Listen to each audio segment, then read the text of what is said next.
Welcome in. Welcome back to the Gym Lounge Happy Hour.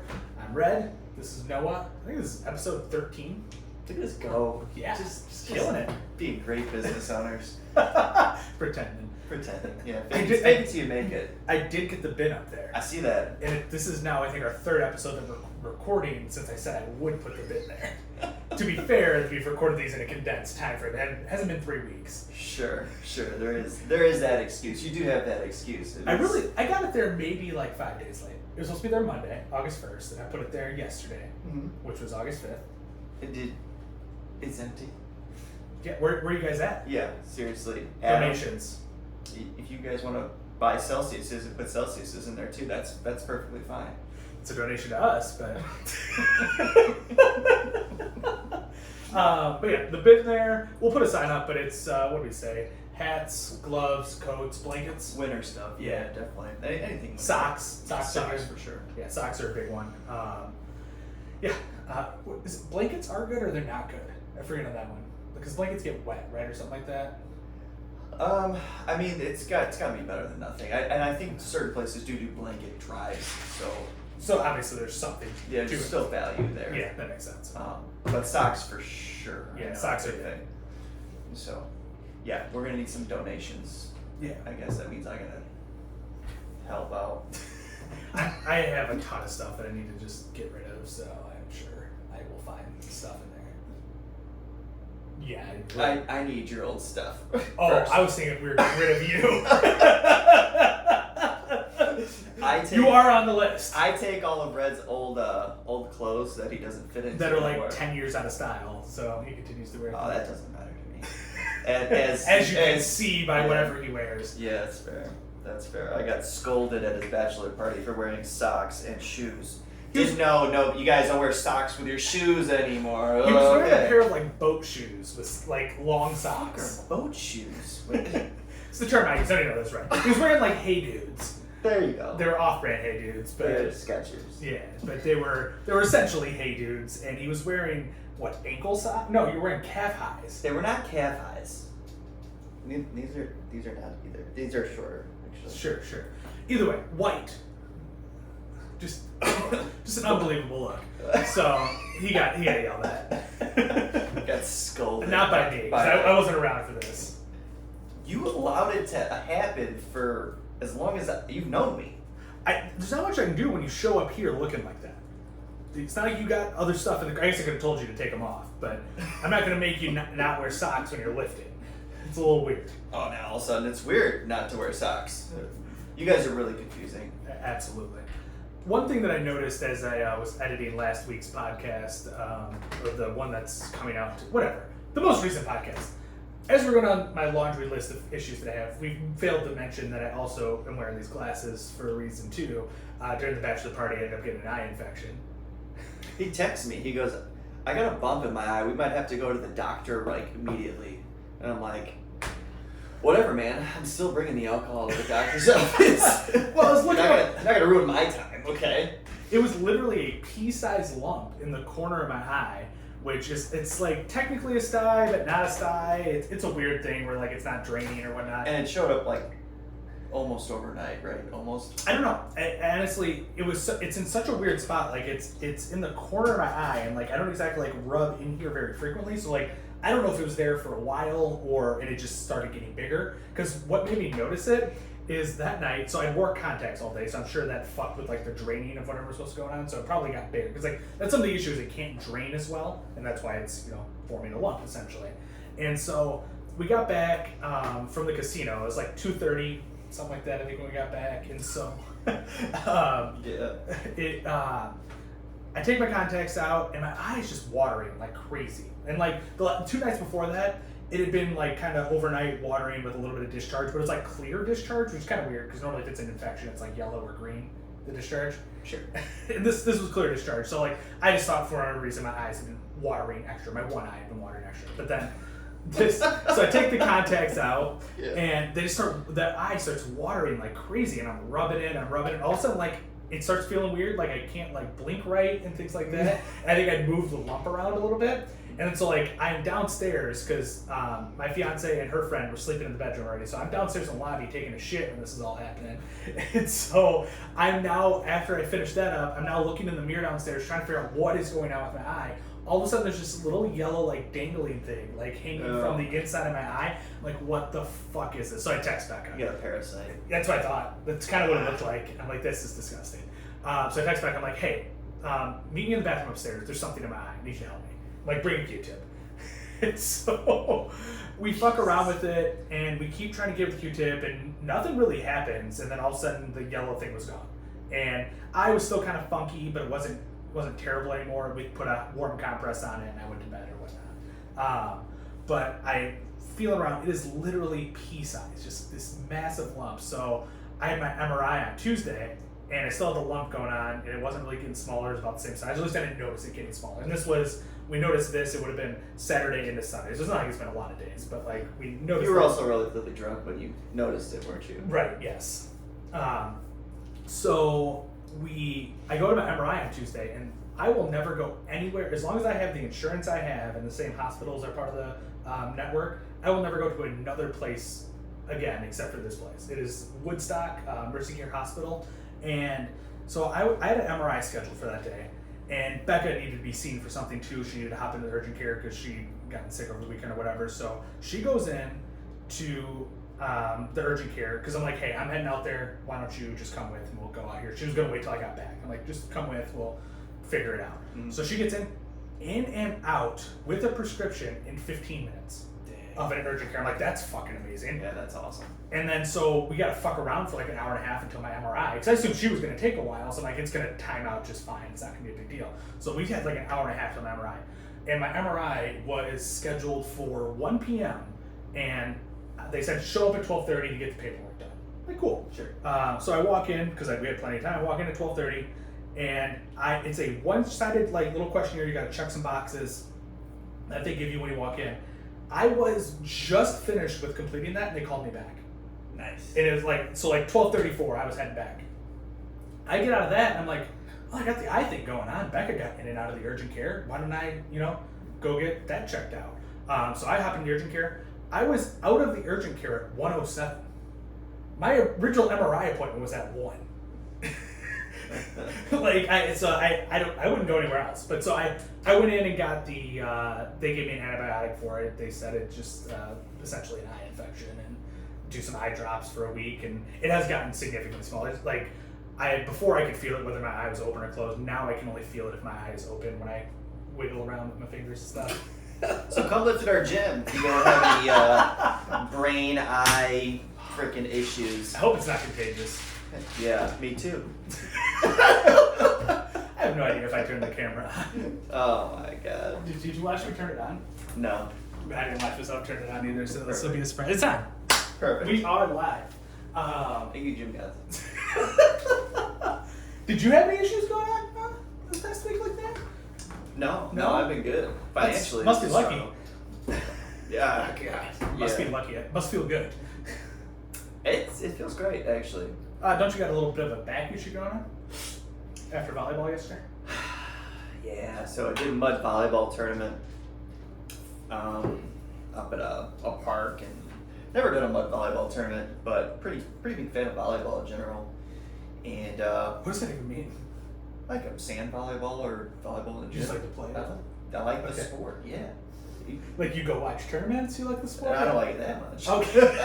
I enjoy what does that mean? I enjoy playing volleyball. Okay. Too fucking short for volleyball, but especially if you put me in water and mud, it's not helping anything. That's fair. It's kind of even out the playing field. But anyway, it was a fun time. So it turns out this is an all-day event, which for some people. Yeah, we didn't. Our team was pretty ill prepared for this. Like, we showed up and we got a couple coolers of alcohol, and I brought a small bag of chips and a rain, and I thought I was good to go, right? So our first game was at 9, we got smoked. Second game was at 10, we got smoked. We were done for the day. It was pretty rough, but overall it was still fun. And then had we been more prepared, made a day out of it. People were bringing grills, tents, tables full of food. Some people even brought fucking couches. I'm talking 3 full-blown couches and 2 recliners. And I'm like, this is the most hillbilly shit I've ever seen. And it's just, fuck, it was pretty cool. You know, Beersby, bags, can jam, bunch of drinking games. Is this just a once a year thing that they do? It's an out annual there? thing, yeah. So they're talking about doing it next year, and we'll be a little more prepared.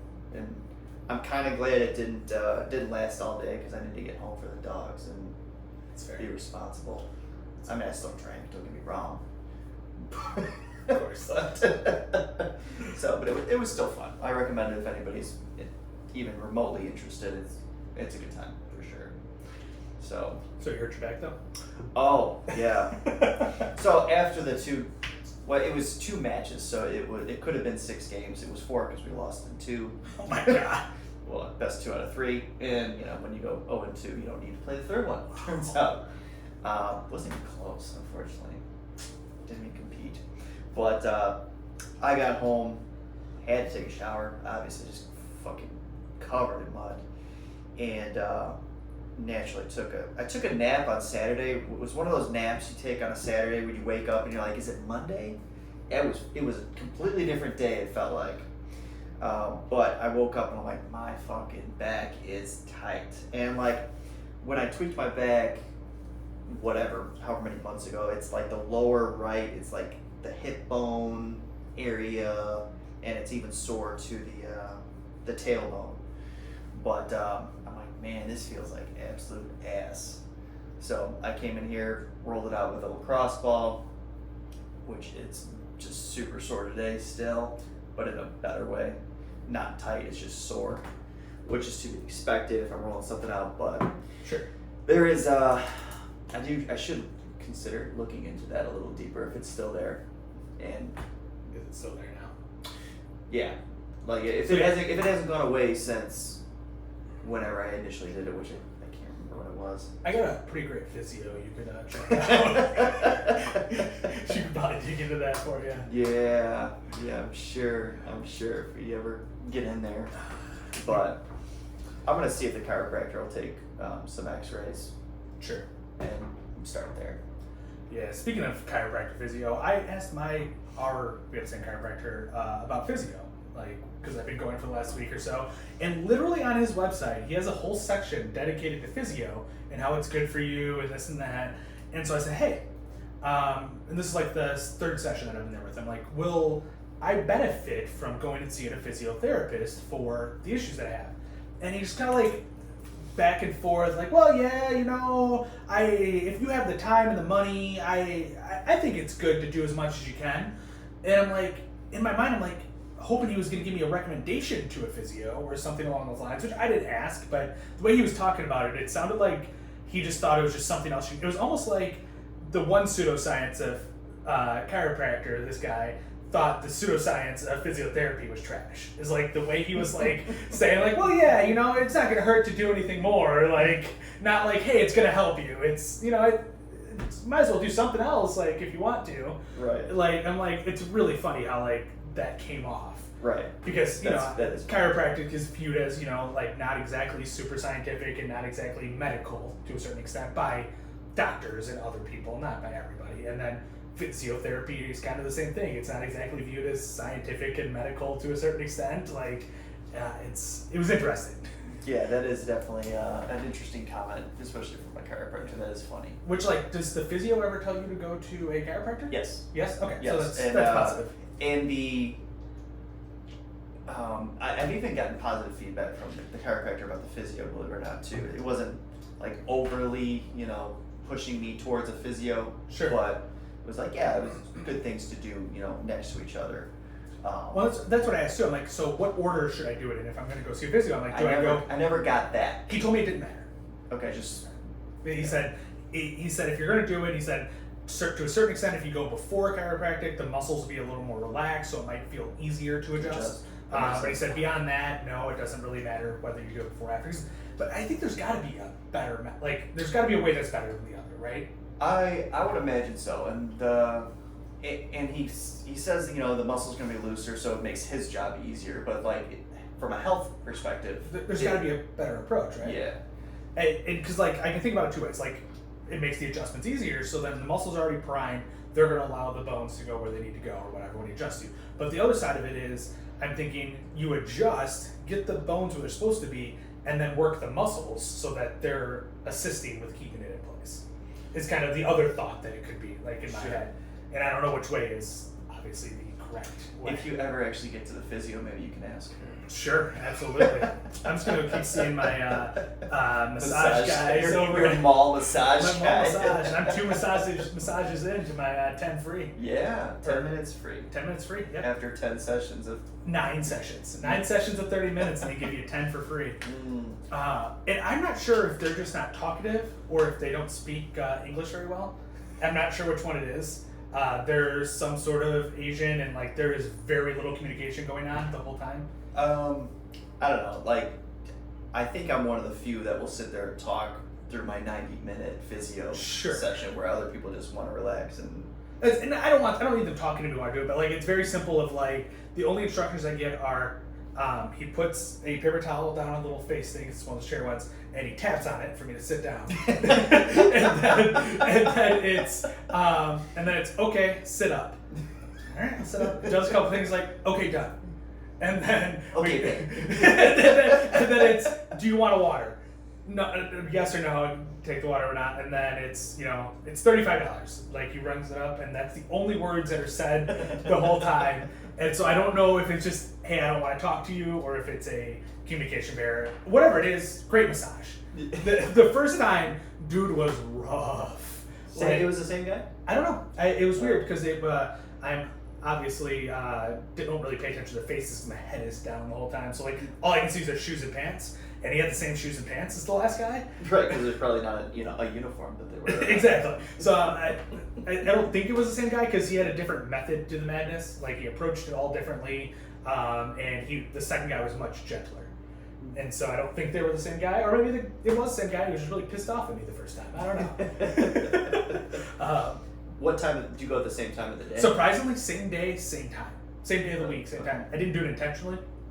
I thought about it as I was sitting there getting it. I'm like, I wonder if this is different too. And I looked at my watch. I'm like, this is the exact same time that I was here last week on the exact same day. Yeah, because I mean, if you go to like Massage Envy, for example, those people are scheduled for 8 hours straight. And I imagine if you're at the end of that 8-hour shift, they're tired. Like, sure.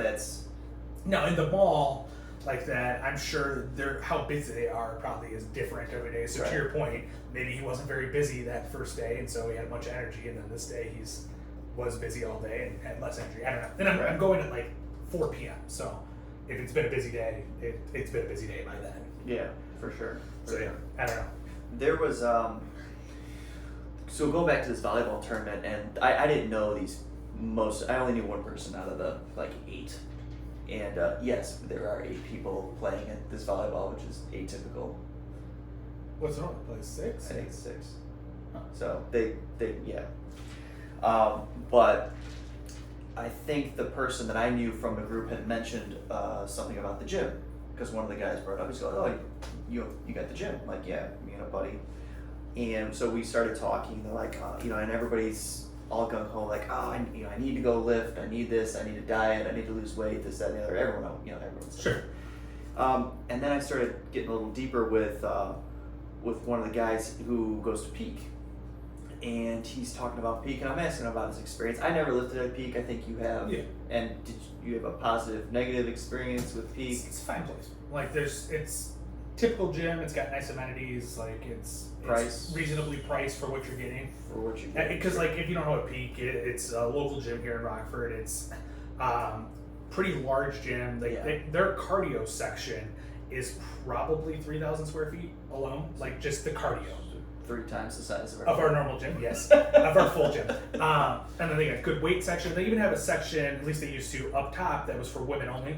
All right, stop trying to sell Peak. And we want people to come here. And then they have basketball courts, volleyball, tanning beds. They run classes like Pilates and like. I can put a hoop on the garage. Absolutely. I can run a class. They have indoor swimming pool with like a little play area for kids. They do daycare there. Big thing is that daycare. I think that's included to a certain degree. I think it is too. I'm not positive. I don't know if you have a ton of kids. I'm sure it's extra. So this guy was paying $200 a month for him and his wife, and I think they have 5 kids. All that probably required some sort of daycare. Sure. So $200 a month for all that amenities. And they did tanning, so I think that was additional on top of that. Yeah. So it was a good price. Their daycare is not like typical daycare. You're not just dropping off a kid all day. It's a certain limited amount of time while you're there. Gotcha. I think it's like a 2-hour limit or something like that. Gotcha. I could be way wrong on that. I never had kids to throw in there. Just what I've heard. Regardless, for what you're paying, yeah, getting all the stuff, not a bad price as long as you take advantage of everything. Absolutely. So he was talking about it, and this guy's not. He's not like completely out of shape. He's He's maybe 15, 20 pounds overweight. You know, and most people could probably lose 15. So not completely out of shape in the sense of round is a shape. Right. Okay. Right. But I imagine he lacks in the strength area, right? But so he was talking about that, and he's like, I want to go to the gym, but then I get to the gym and there's a lot of really strong people, and I'm doing a certain amount of weight, and I look over and this, he's kind of self-conscious, like this guy's probably thinking, this pipsqueak doing this weight when he's doing that weight, and I'm like, that kind of sucks. And I thought that was kind of an interesting deterrent, going back to stuff like there are certain people that go, well, I need to lose weight before I go to the gym, because that right. self-esteem issue, which is a shame. You don't want that association with the gym. Like, everybody should be going to the gym. That's why we're here. We want to get stronger. We want to lose weight. Whatever your goal right. is. That sucks that stigma, or that they feel that way towards the gym. Well, it's funny too, the thought of people watching you, and it truly, no one's watching you. No one cares what the hell you were doing in the gym. This gym, maybe it's smaller, people are gonna see you, but a large commercial gym like that, and there's 2 Instagram reels that I've seen recently, just drive home this point. One was a dude deadlifting, passed out, fell on his back. There's 3 people just standing around, didn't notice, didn't flinch, nothing, just not a fucking move. And they're in the camera view, and there's obviously people probably on the other side of the camera and stuff too, that no one comes over to help this guy. Yeah. And then there's another one where a dude is dancing provocatively, picking up all his equipment and doing different stuff, just to make a point. Not a single person turned ahead.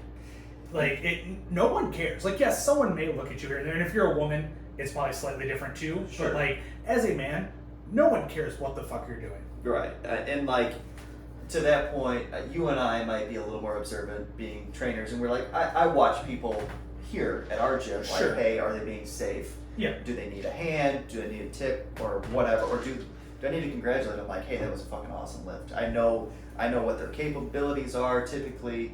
So are they going for a heavy lift for them, and do they? Sure. I'm here to positively recognize you, right? Right. So it was just an interesting conversation, and then to talk about the self-esteem issue. We've got some members here that they got pretty.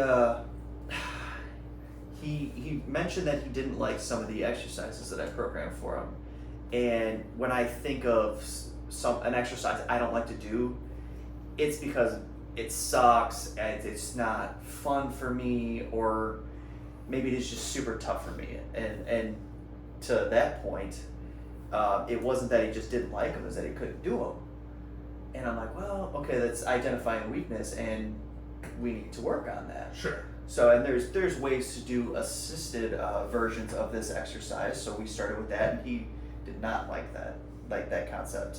Sure. Because I think his probably wife, an ego thing, or it is. Because even his wife lives here too, and I had them doing, or her doing, a similar variation of that exercise, and she suggested the same variation to him. And he goes, no, I'll just do something else. I'm not going to do that stupid. And I'm like, that's not the correct mentality. No. Yeah, it was, the other thing he brought up was, and I think this is very common, I go to the gym and maybe I'm a little lost. There's no structure, they don't have any plan, which we've talked about plenty of times. In order to be successful, you gotta have a plan. Sure. And we utilize an app, we put these programs together, and it goes on the app for the member, and it's overall a good app. from our standpoint, there's some adjustments that we would like to have, but from a client standpoint, you can add video, and we've made videos that we can add. It's not just it is a generic library, but we can also add our own video and content to get maybe a little more in depth on something. We put instructions in there. They record their weights. It records what they've done previously, so that they know what they should be aiming for next time. Overall, pretty decent app, but I don't think he had that when he went to peak. So it's like I felt lost. I wasn't entirely sure what to do, and I think that's turning out to be more common than I guess I thought. Yeah, I think a lot of people that lift that are older than us are just doing whatever it was they were told to do the first time they started lifting. Yeah. And like any type of lifting is generally effective to a point. It doesn't matter what you do, to a point you're going to get something out of it. Especially if you went from nothing before to lifting. Yeah. But once you hit that point, then it matters. Yeah. And you can't just do anything, and then it does matter to have programming and things like that. And then I would say people our age are almost somewhat similar. It's what they did in their high school football program. Yep. Is what they're going into the gym and still doing. Yep. Or we're in that weird transition generation where it's sometimes to what they saw on TikTok. That's what they're doing in the gym, or what their favorite influencers doing. And then everyone younger than us, it's what's their favorite influencer doing with their programming and stuff. And that can be effective too, but not that influencer's program may not work for you, especially if they are a fitness influencer. They probably are relatively advanced, and if you're a beginner, you shouldn't be doing the same thing. Right. You can have the general concept be the same, Sure. but the program's not going to match. No. And so that becomes a big problem at some point, especially, and that's a big problem initially, where if you're just trying to follow some influencer and you're super beginner and they're super advanced, then that's a situation where maybe that program doesn't even work for you at all. Right. Right. And the more complicated you make the movements, the less effective probably they're going to be, because you're not good at them yet. Sure. They need to be relatively simple movements, and you need to master those and the basics before you start making things a little too crazy. Yeah, for sure. So you did.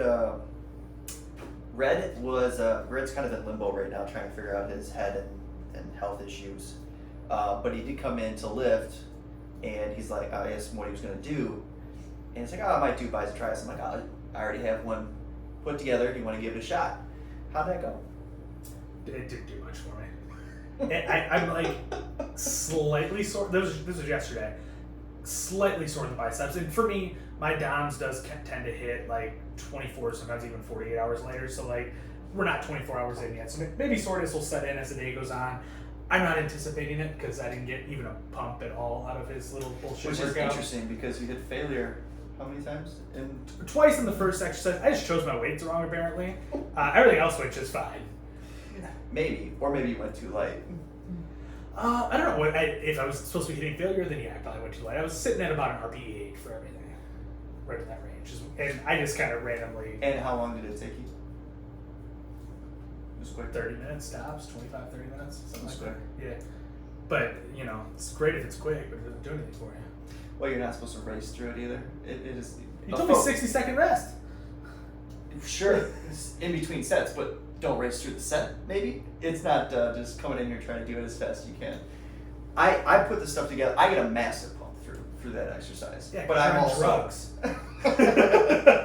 Even when I do them when I'm not on drugs, I still get a massive pump. But I'm also focusing on squeezing the shit out of the muscles, where you were just trying to pump out reps, which you do often with those. I don't know how to squeeze muscles.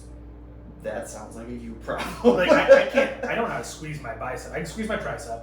The biceps, I'll give you. Those are tougher, but I did bring my elbows forward, and that helped me. I hone in on the biceps, but the triceps I can squeeze all day, and I imagine you should be able to do that too. Sure. That feels a little bit easier. I mean, like I'm good enough to squeeze my I squeeze my triceps when I'm doing biceps. Which sounds weird, but it's actually something you're supposed to do. At the bottom of a rep, you want to flex the tricep, you're going to take some tension off the bicep, get a bigger stretch into it. But yeah, I can flex my triceps, but I can't flex my bicep. Like, if I'm flexing, I can flex, but if I'm doing an exercise, like, there's no, I guess sort of. What are you doing with your tit? Why is your What's that? why is your chest flexing? Your biceps on your arm. It's not your chest. Oh God. Maybe you should run through my shit. That is weird. No, it's just you. It's just you. Oh, I have no mind muscle connection when it comes to 95% of my muscles. So the lack of pump just makes sense. Describe a workout like that you got a massive pump from, and like what do you think was effective about that workout that gave you that pump? It's always been biceps for me. Biceps are where I get a pump. If I'm going to get a pump, it's going to be biceps. And since I've been here, I think I've experienced a bicep pump maybe 2 or 3 times. It's very rare here with the way we design our workouts, but previously, I would get pumped every single time I did biceps. And biceps were never really a focus with our Here, previous no. training. Yeah, No. It was just kind of like biceps grew based on other things we were doing. They were never, we're not bodybuilders. We were never trying to grow biceps. So when I would get a bicep pump, I think it was just sheer reps and sets. Mm-hmm. Like I did so many that I was gonna, because before I lifted here, I would break down my body so small that like I would have a biceps day, and that'd be a 45-minute workout. I would have a triceps day, that'd be a 45-minute. Like I would break things down pretty small. Sometimes I think maybe it wasn't bis and then tricep, maybe it was bis and tris together, but that'd be a 45-minute workout. So I'm hitting 5 to 8 exercises for a good 3 to 5 sets for 8 to 12 reps. Like I'm probably putting in a good, I don't know what that maths out to, but probably 200 reps. Don't ask me that on camera. Don't ask me to do math in front of people. It's probably 200 reps. So I think it's just sheer volume got me to that pump. Which the volume in this block I'm running here, it is helped because I do 3 sets 1 week, 4 sets the next, 5 sets the third week. That third week is fucking nuts. Sure. But the 3 sets, I am squeezing those muscles so hard, and like I'm focusing on that. Sure. The kickbacks, huge pump. The biceps, to your point, I'm trying to get better at, but like I think another reason why I potentially, now that you're talking it through, didn't get a pump too is I had quite a bit of bicep work in the program that I was running right before. It's not going to have taken like 2.5 weeks off, so like you think some recovery in there, maybe still get to the pump. But I got a pump the first week that I hit my bicep stuff, and I think I was doing 5 bicep exercises, and then the triceps though, like that my program that I ran that first week, I remember I texted you. They were vibrating, like they were shaking as I was like trying to lock them out. So like I still have the ability to get those pumps and things like that. So to dive deeper into that, we were here the other day with a client at the same time, and he was doing banded tricep extensions, and he's just flying through them, and I'm like, you gotta slow down to get the maximum benefit out of something. Like there's a certain amount of time under tension you need to get for some sort of stimulus or growth. So Sure. To everybody out there, like you're in a set, the point of the set is not to just bust out, unless you're going to failure, then maybe that's different too, but you can probably make an argument that you still benefit from going in some sort of tempo. Yeah, we're not just busting them out. I'm like, slow down, slow down. It's going to suck at some point, right? Just come to terms with that, okay? Right. So it's interesting. I'm sure. Well, even like the other clients that the ladies that work out together, they're trying to bust out these sets like quickly. I'm like, hey, just take your time. And I know people are trying to get in and out of the gym. Well, I think some of that it also comes from these like boot camp CrossFit workouts that a lot of people are doing, where it's as many reps as you can in 60 seconds, then we're on to the next thing. As many reps as you can in 60 seconds, and I think it comes from that. I think that's a lot that's of a good point.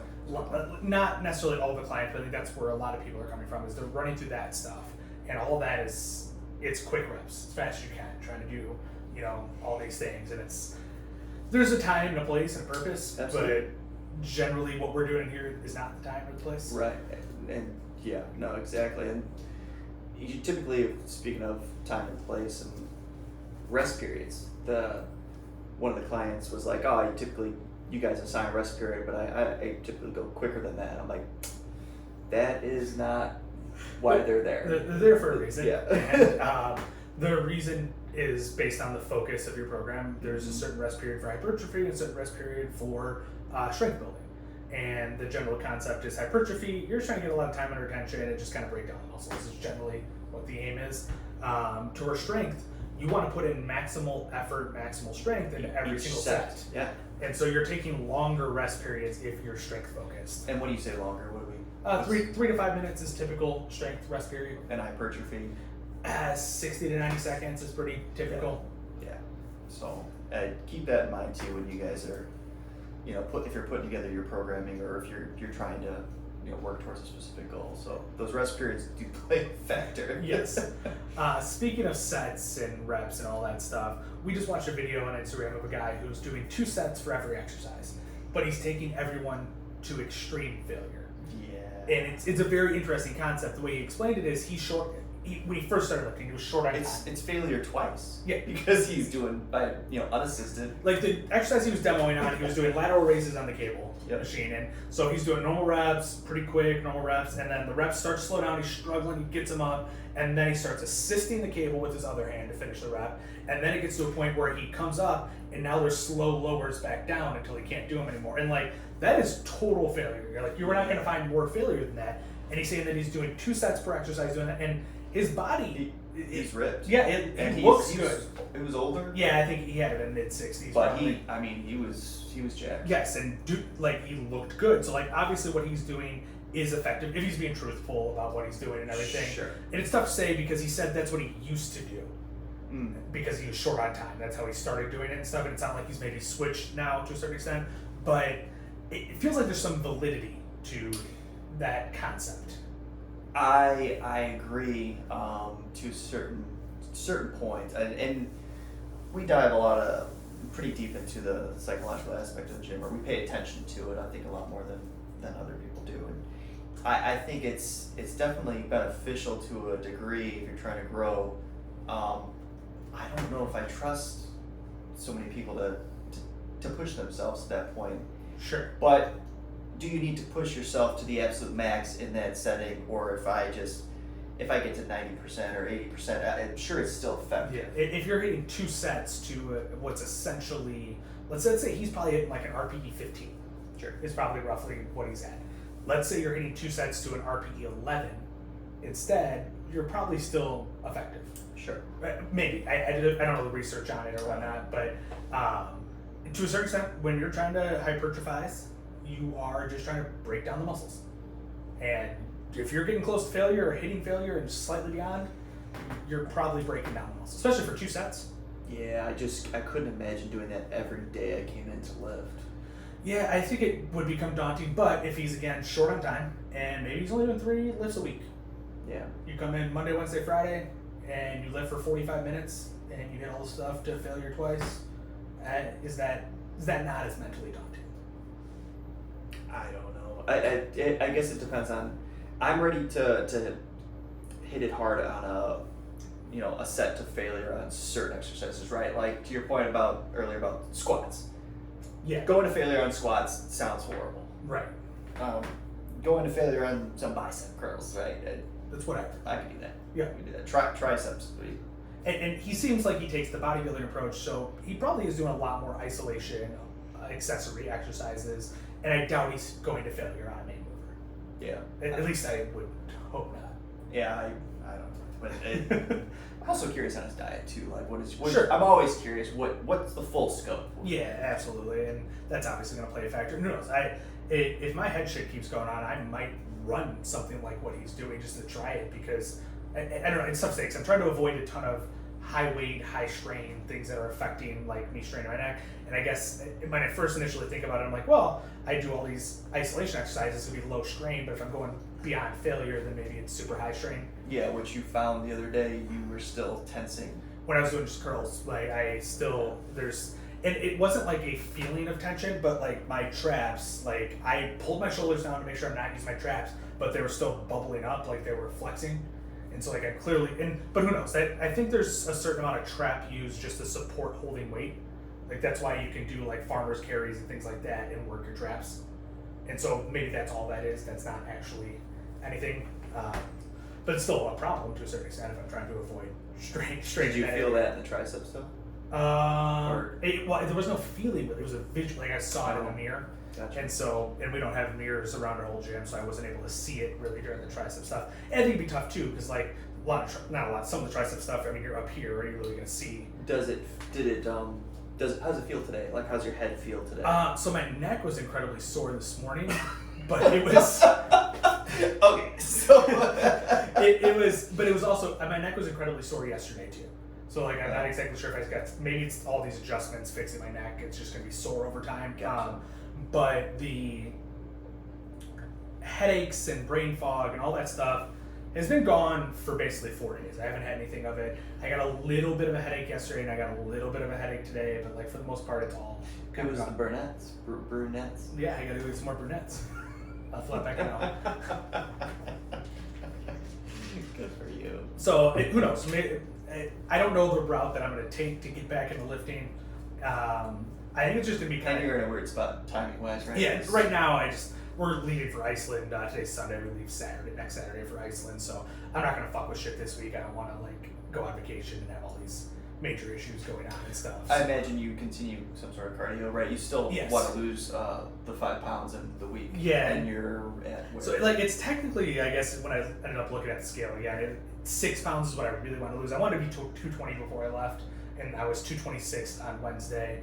I'm another 224 now, so still possible to drop 4 pounds in a week. How did you lose the 2 pounds? Just general lifting and a little bit of dieting. I did take a slight different approach to dieting than I have over the last 3 years. I decided to not only cut carbs, but cut out some of the protein. We generally eat towards that 1 gram of protein recommendation, which you can drop that all the way down to 0.8, and that's still within the recommended level for building muscle. And so I dropped it down to the 0.8 because that was for me another 40 less grams of protein, which is 160 calories. Yeah. So like, I mean, that's not significant, but it's enough. Which typically when you're laying out, people will bump up their protein to try to maintain as much muscle mass as they can. Sure. But if your goal is strictly like, I need to lose this weight. Well, and like I want to maintain muscle too, and from what I've seen, it doesn't seem like there's any like real research that supports like people will even bump it up to 1.2 on the protein because they're like, hey, I need to maintain the muscle mass. And maybe I'm wrong in this, but I think most things that I've seen, there's no real research that supports that. It's just kind of a thought, and it's kind of it's not going to hurt. Nippert was doing that, and he's pretty research He based. is. I don't know if he's ever cited. That's what I think. I think in that video that I've seen of his, like a couple of them where he talks about going to 1.2, I don't think there's a lot of I don't think he cites anything, and that's why I'm saying I don't think there's a whole lot of research that backs it. I think it's just more of a hey, it's not going to hurt you to go to 1.2. Yeah. And it's a source of calories, because that's the other thing too is you burn more calories digesting protein than you do anything else.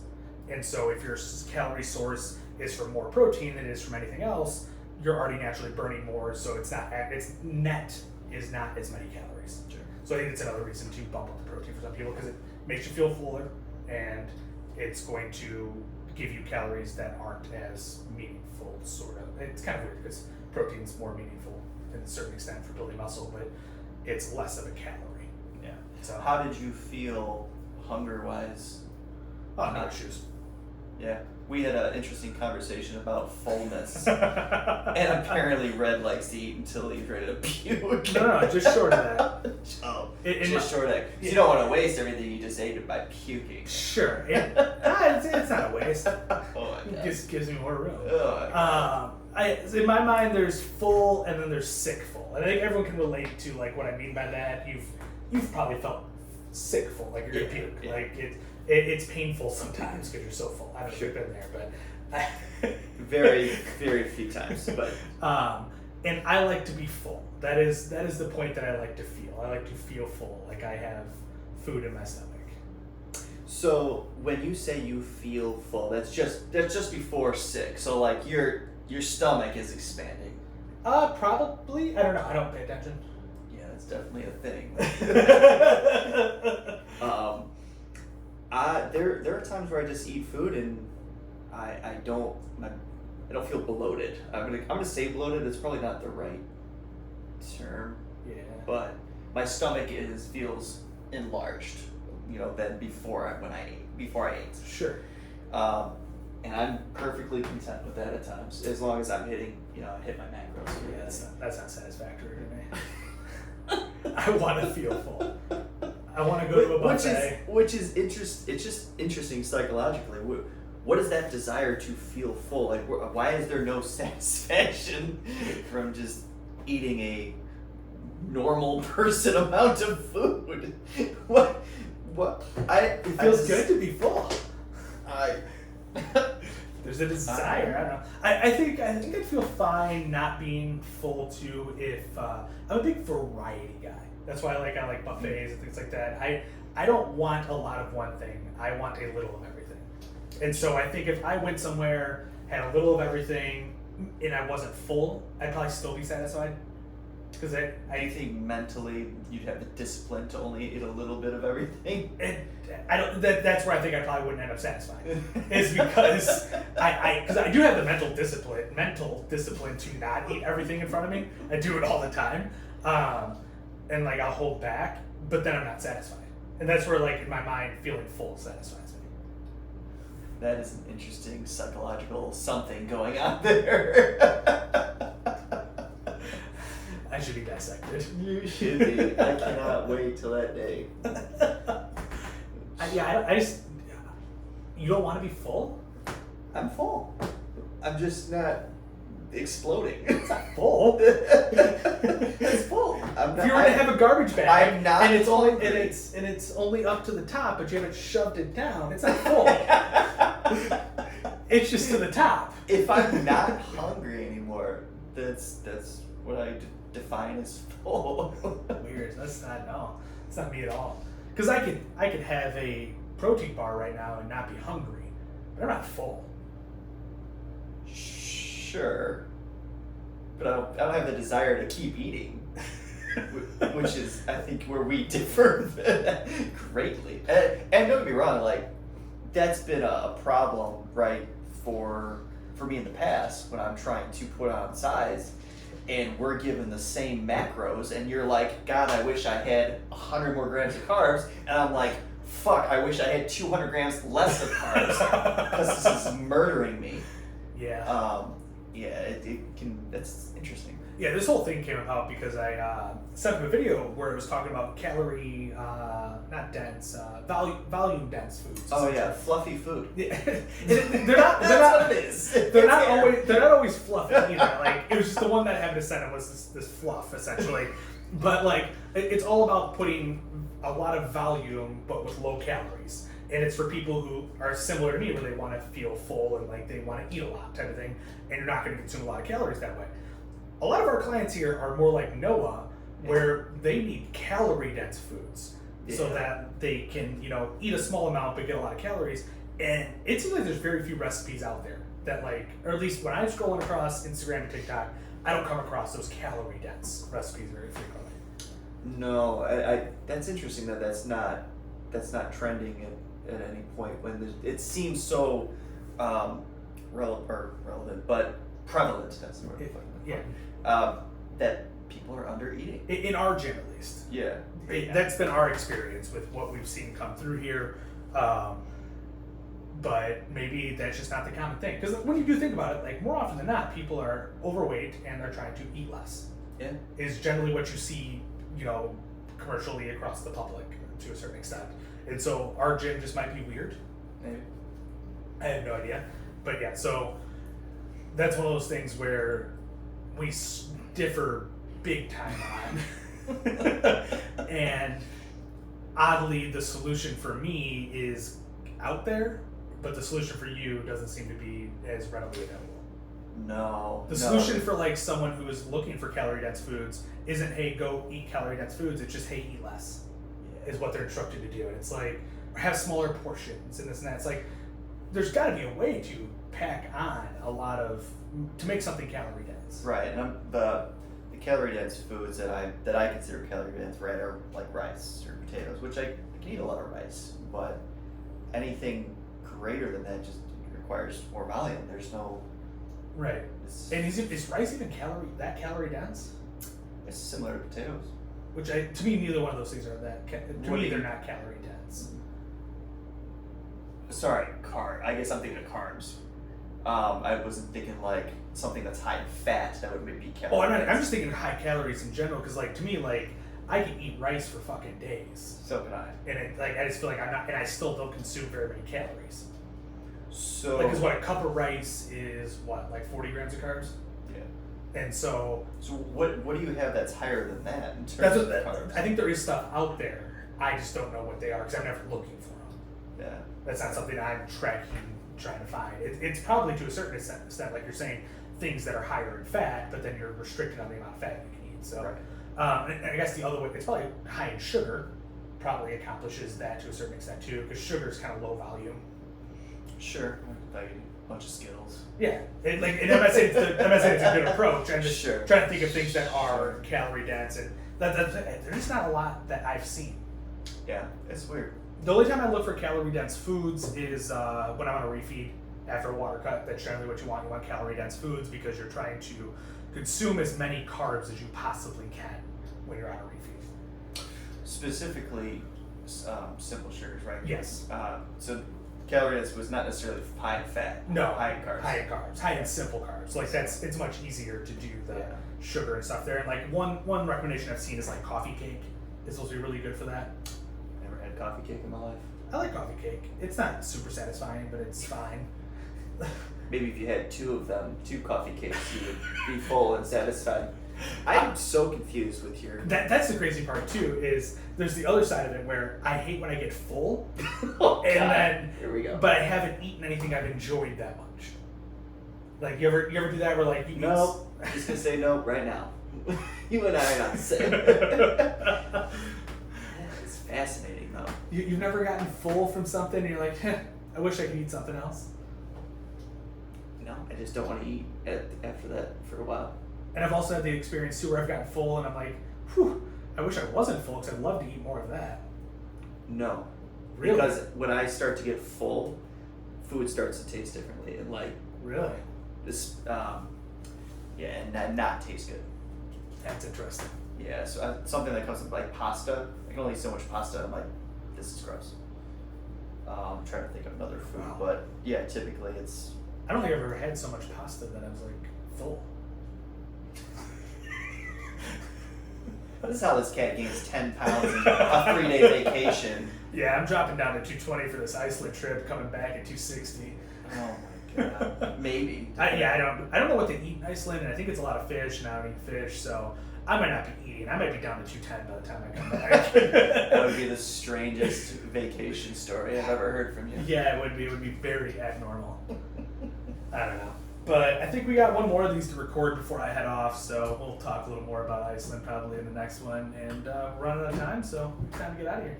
Alright, see ya.